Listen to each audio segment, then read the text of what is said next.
Hello, I'm Ken Fobb. This is NewsNet, Baton Rouge. Grab a tea or coffee as I go over with you headlines and news from our local area and region. 3 public works employees from the city of Zachary misappropriated nearly $10,000 of municipal funds through city credit cards to put gas in their personal vehicles, according to a recent legislative auditor's report. According to Zachary City Attorney John Hopewell III, public works employees are issued fuel man credit cards to fill up the city's various vehicles, tractors, and equipment only. He says, although the city has strict policies in place to prevent abuse, nonetheless, the city of Zachary, months prior, discovered on its own the misappropriation that appears in the audit.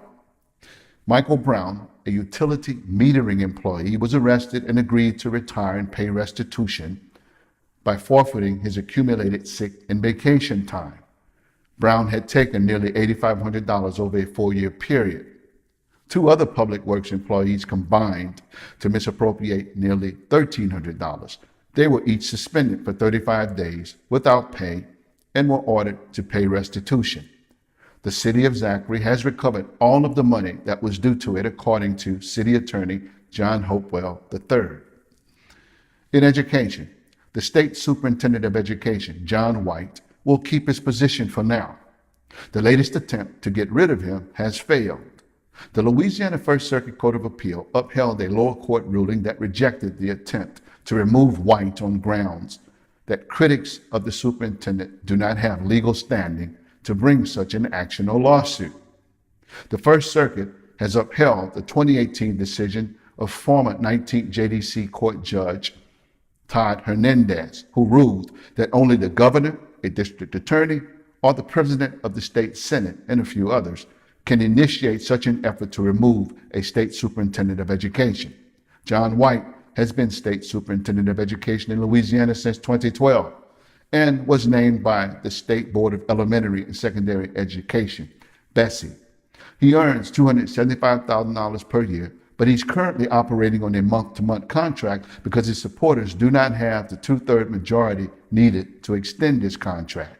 His critics have contended over the years that since the BESE board itself underwent election-related changes in 2015, John White, state superintendent, should as well have to be reappointed or face a new round of confirmation hearings by the state senate. But so far and recently, his critics' contentions have been rejected by the district court and now the First Circuit Court of Appeal. In environmental news, according to the EPA's Office of Inspector General, the Environmental Protection Agency has spread false information about toxic chemicals over the course of 5 years.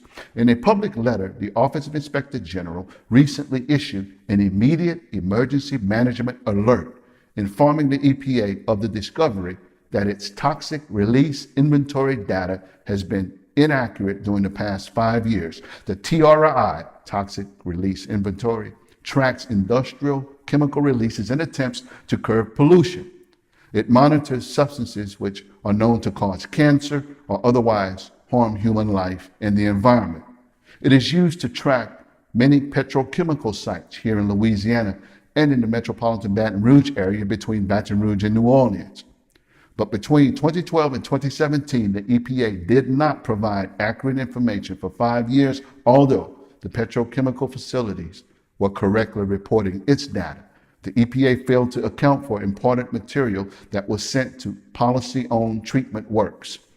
The TRI is the most important tool guaranteeing Americans and the citizens of the Baton Rouge area their right to know about toxic chemical pollution in their backyards, according to Ken Cook of the nonprofit called the Environmental Working Group.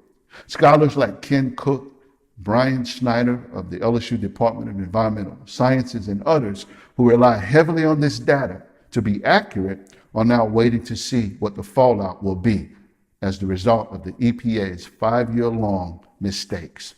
I will keep you posted, so keep watching.